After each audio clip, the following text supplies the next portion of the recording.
It's funny, I always respected the legacy of Link to the Past, but I never really gave it much critical thought growing up.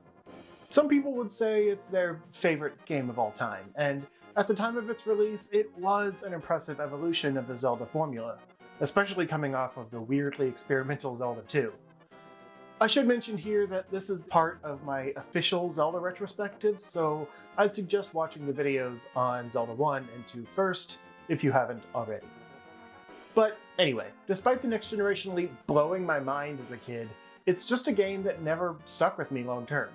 Maybe it's because soon after I played it, the N64 came out and I moved on to 3D Zelda, or maybe it's because I played more on my Game Boy, so I spent more time with Link's Awakening back then.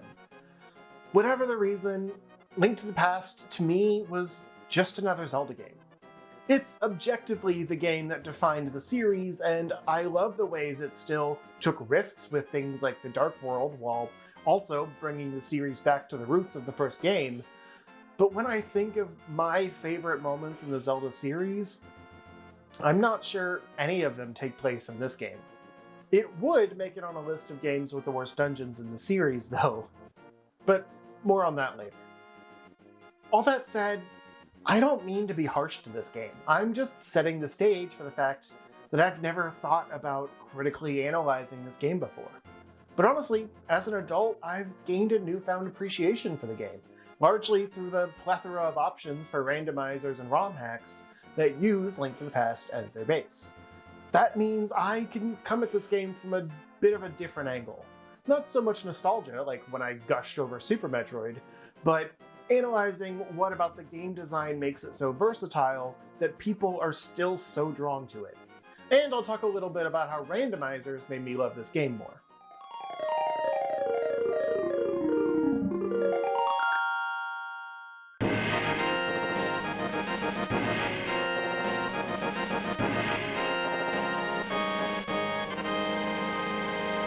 So, like I said, I'm not doing a play-by-play walkthrough style review of this one. It's just not the individual moments that make the game stick with me, so I don't think it'd be enjoyable for me to gush over the pathing and dungeons in this game, especially since I think most of the dungeons are actually forgettable at best. It's funny, I've streamed Link to the Past a few times in different ways, usually some form of randomizer, and I always insist I don't hate it, but then I spend a lot of time on the stream being pretty negative about a lot of the individual bits of the game, and my friends are always like, I don't know, kind of seems like you hate it, but I'm mostly just indifferent. Like, I respect a lot of what the game did to evolve the series, but I also just don't actually enjoy much of the minute-to-minute gameplay. It's a weird loop that is pretty much just a me thing, I think. But here's the biggest irony. I've always said A Link Between Worlds for the 3DS is the better game and feels like what Link to the Past wanted to be, but didn't have the technical power to achieve. So my original idea for this video was to compare the two games and explain why I feel that. But when I was playing through both games for notes and footage, I blew through Link to the Past pretty quickly. The game moves at a brisk pace, and the simple story without much activity between dungeons means a person that knows the pathing can knock out the whole game in just a few hours. So then I moved on to Link Between Worlds, and noticed how much slower and more drawn out that game was.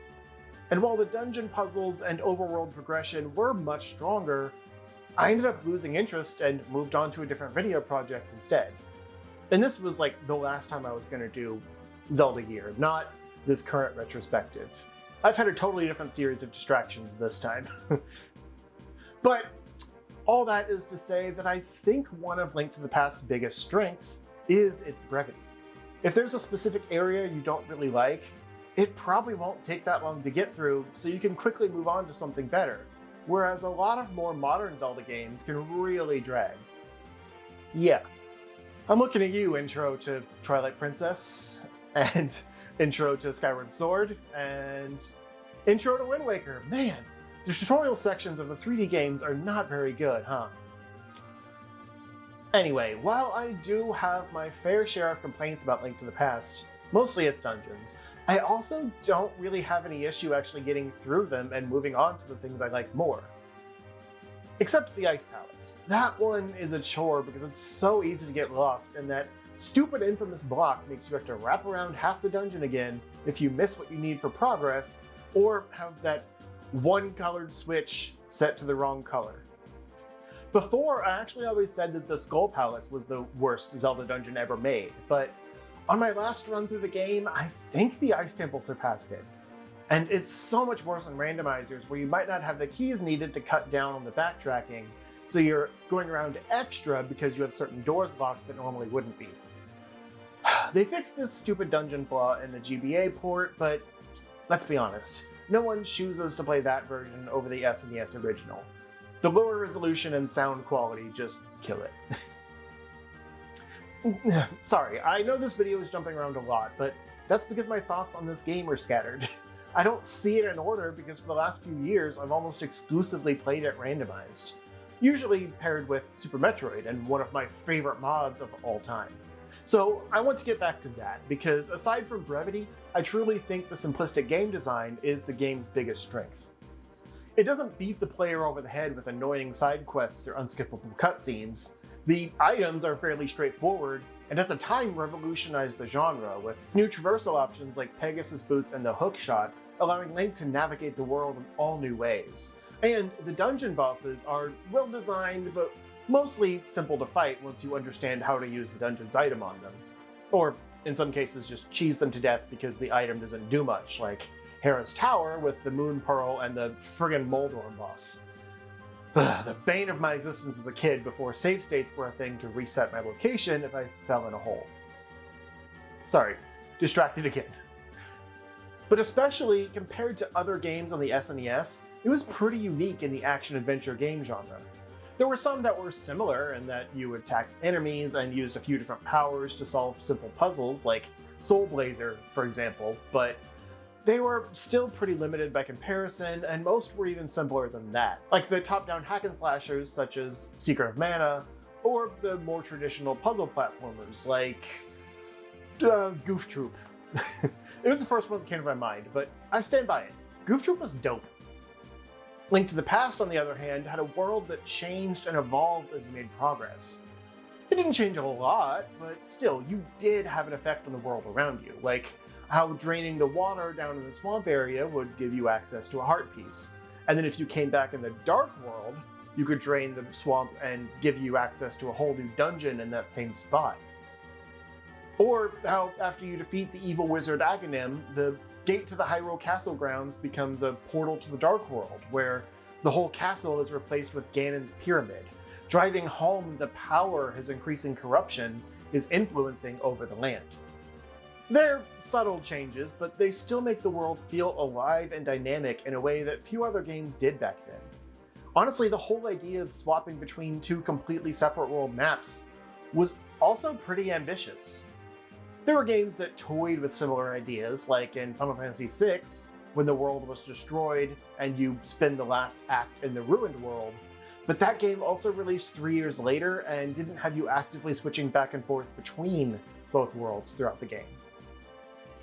The fact that in this game from 1991, there's actual puzzles that require you to teleport between worlds to reach areas you couldn't otherwise get to is still pretty mind-blowing today, even if there's some modern games that have done more with that mechanic since. But even then, most restrict teleporting between worlds to specific points on the map, rather than anywhere with the press of a button. The only one I can think of that gets close to Link to the Past mechanic is Axiom Verge 2, which came out pretty recently and is still pretty late in the game before you can actually go between worlds freely. The amount of tight world design required to be able to pull off that mechanic without breaking the game needs to be applauded, even if it might be part of why Link to the Past world isn't more interesting. It is something I wish was used more often, outside of just a few examples to reach ledges without ladders, but it was still a big deal for 1991, and like I said, the fact that few games have even matched it, much less surpassed it, since then is notable. So I've made it pretty clear that I love the game design, but not so much playing the game itself. But that's only half true.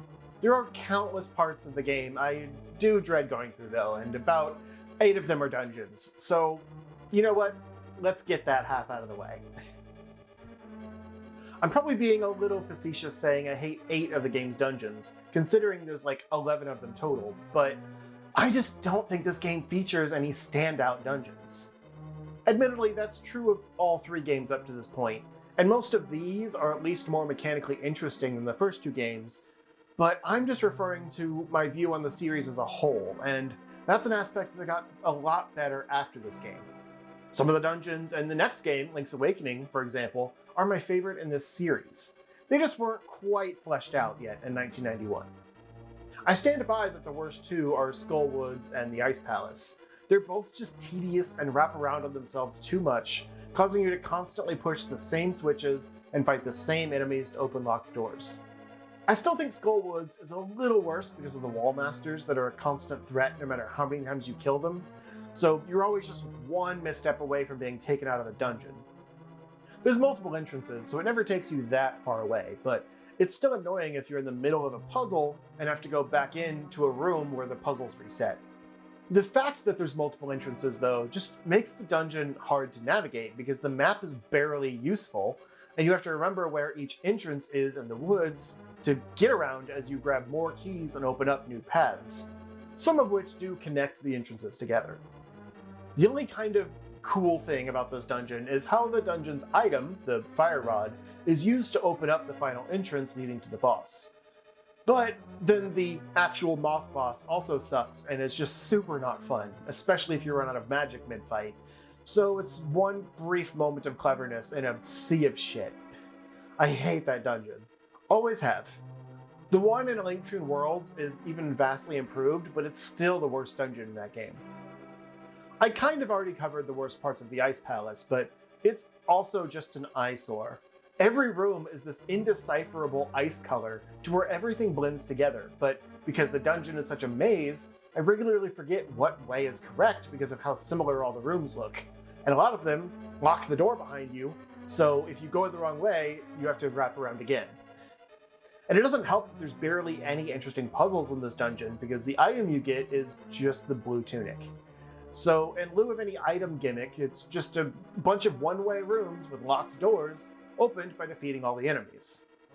And the boss is equally generic, using the fire rod to take it out. So this feels more like an add-on dungeon to the Skull Woods, which has an extra slap in the face because you'll probably do this one right after that one, so it's a 1-2 punch of terrible dungeons. Misery Mire is another dungeon that's just okay.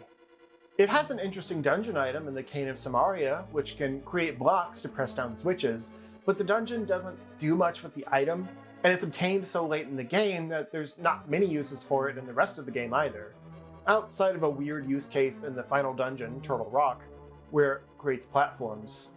But that isn't established anywhere else in the game, so it just kind of feels like a scrapped mechanic that they forgot to scrap from that one dungeon. But anyway, this dungeon looks like one of the more visually interesting, with a fairly generic dungeon tile set, but unique rooms full of wooden bridges, spikes, and other hazards to mix up the landscapes. I wish it did a little more with the swamp theme, like where it's located. There's not even any water in the dungeon, but at least the dungeon item adds more interesting puzzle mechanics to the rooms, even if it's still a mostly generic dungeon crawl. This is also another example where it seems like the dungeon is just an extension of another dungeon, because this one is set in a swamp but contains no water, whereas the second dungeon is called the Swamp Palace, but is barely located in a swamp and is basically just a water temple where you get the hookshot, and both of these dungeons contain bosses with similar hookshot gimmicks. It's like they had 2 ideas for the same dungeon boss, so they just slapped one in another dungeon that didn't have a theme. I would have much preferred some kind of Cane of Samaria themed boss, like hiding behind the block to avoid attacks, and then destroying the block to damage the boss. But yeah, I'm not going to dive into every dungeon. I do have issues with all of them. But one of the ones I actually like, for the most part, is called Thieves Town. I'll admit, part of this one is nostalgia, because every new time I play it, I notice more and more things that actually annoy me in it, but I still just think it's a really clever concept, and one of the more unique dungeons in the game. This one is set in the Dark World version of Kakariko Village, so it's got a strong theme of like a thief's hideout. After an initial kind of unnecessary part that I don't like and don't want to spend more time being negative about, you reach the meat of the dungeon, where you basically find your way to the top and bomb open a hole in the ground. You also make your way to the bottom and find a strange person who wants escorted out of the dungeon. Oh, and you get the Titan's bit at some point, which just makes it easier to lift things. But again, that's an item that doesn't really assist the dungeon mechanic outside of moving one block, so whatever. In general, I just like how this dungeon evokes the beginning of the game, which I admittedly didn't talk about at all, where you go into the basement of Hyrule Castle to rescue Zelda. Except this time, the idea is flipped on its head because you bring the captive to what is essentially the boss room, and surprise! The light shining through the hole you made powers up the boss, and you have to take out the legendary, ghost thief or whatever, named Blind. I honestly wish there was more lore surrounding all this, because it's really cool and unique in a game full of pretty generic dungeon ideas otherwise. But they do delve a little deeper into it all in the Link Between Worlds version of this dungeon, even if I think that one's actually a little messier to navigate. Also, just a quick shout out to the Desert Palace. In general, I don't find the Light World dungeons nearly as offensive in their simplicity because you have less items and the game is still introducing you to its mechanics, but I think the Desert Palace does a better job than Skull Palace with the idea of splitting up the dungeon with the overworld. That's a gimmick that can work well, it's just way too confusing and chopped up in the Woods example. It's just too bad the boss also kind of sucks in the Desert Palace. Too many of the bosses in this game are just hack and slash style. Even Blind is, actually. I just think the mechanics around that fight are cooler, and it's almost a necessity to not have an item gimmick in this one, because you're almost guaranteed to need the protective cane or magic cape to protect yourself, or keep potions equipped for all the damage you'll take. Well, I don't know you, the viewer, maybe you're a pro, but I'm just speaking from my general gamer experience. It's a hard fight. Finally, I'll briefly mention Ganon's Tower, which is actually the last dungeon. I misspoke, but I consider Turtle Rock the final dungeon because Ganon's Tower is more of a gauntlet made up of pieces of all the other dungeons. But technically it has an item and a crystal and all, so it is the final dungeon, but whatever. It's not as cool as the Ganon's Tower from Ocarina of Time, for example, where you can do the parts in any order and they're literally mini dungeons, but it's still a nice way of tying all the dungeons together. Though it would be better if each dungeon was actually more unique so that these sections stood out more. Some are just a few rooms of enemies to fight, which gets old since this is a fairly long dungeon, and you've done plenty of that in the other dungeons along the way. Then it ends with another Aghanim fight, which honestly isn't that different from the last one, which capped off the Light World part of the game. Kind of disappointing. And then it punts you out to the top of the pyramid for the final Ganon fight. And I'll be honest, this fight sucks. It's one of those that isn't so much hard as it just highlights the limitations of the game. Ganon glides around the map and after taking a few hits, starts removing parts of the floor while extinguishing the torches lighting up the room. And for some reason he can only take damage when the room is fully lit. And he can also only take damage from the silver arrows. So you basically have to toggle between the lantern or fire rod to light all the torches, then quickly switch to the bow and arrows to hit him while he's stunned, and then repeat. It's only a few times, but still. If this was a game that had more than one item slot, it wouldn't be so bad, but the constant toggling in the menu really breaks up the tension of the fight. Not to mention, you'll probably also be swapping in bottles for health and magic refills. Again, unless you're a pro. I'm not talking to you all. But, like I said, after a few arrows, it's over. End of game. Kind of anticlimactic. I thought there'd at least be a second phase or something, which I guess technically the dark room is the second phase, but it doesn't feel like it. I don't know. The ending is nice, but doesn't really feel like it pays off the adventure. Yay, all the crystal ladies are back to normal, but that's it. And before you say, it's the Super Nintendo, what do you expect? I go back to Final Fantasy VI. After an epic boss fight, you get a bunch of great epilogue scenes for every main character playing through the credits. Here you get to talk to some triangles and see slow pans across different areas as random bit characters wave. I guess you could argue the journey is its own reward, and maybe it felt better as a dumb little kid, but as a 35-year-old man who's beaten every Zelda game, except 2, multiple times, it feels a little hollow now. Maybe my friends are right. Maybe I just hate this game. I'm kidding. That's not the end of the video. Talk about unsatisfying, am I right? No.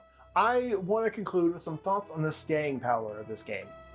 Like I said, almost any time I play it now, it's as a randomizer, and there's a ton of options out there in the modding community, from different types of randomizers to full fan games built in the same game engine.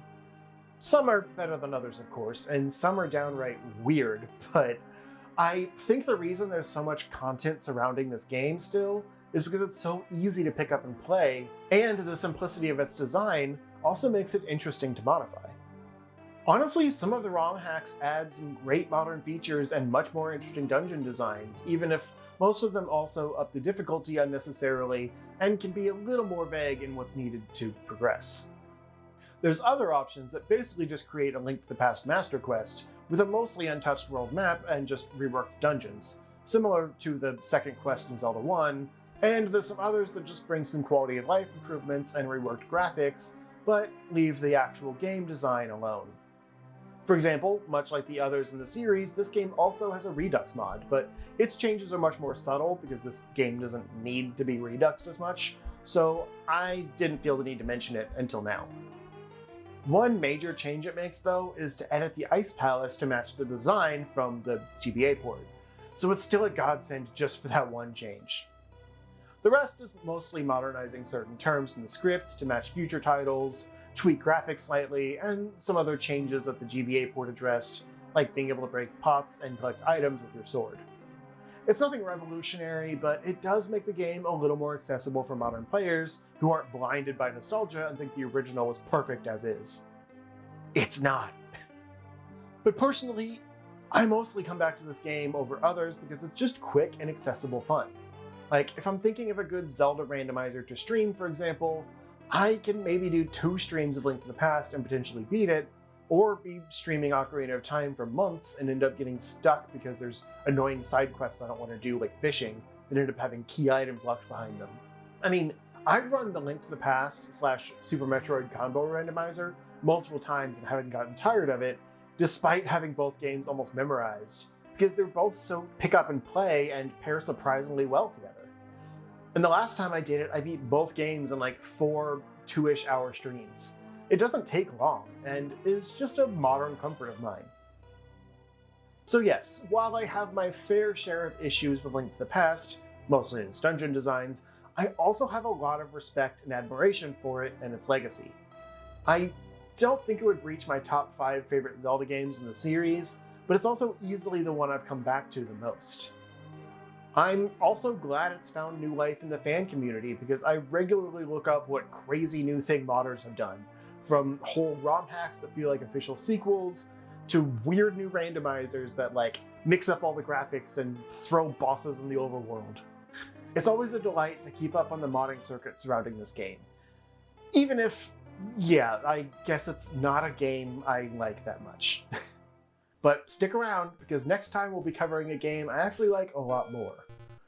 I know this video took a while for me to find the motivation to make, but I literally can't wait to do a retrospective on Link's Awakening. See you then!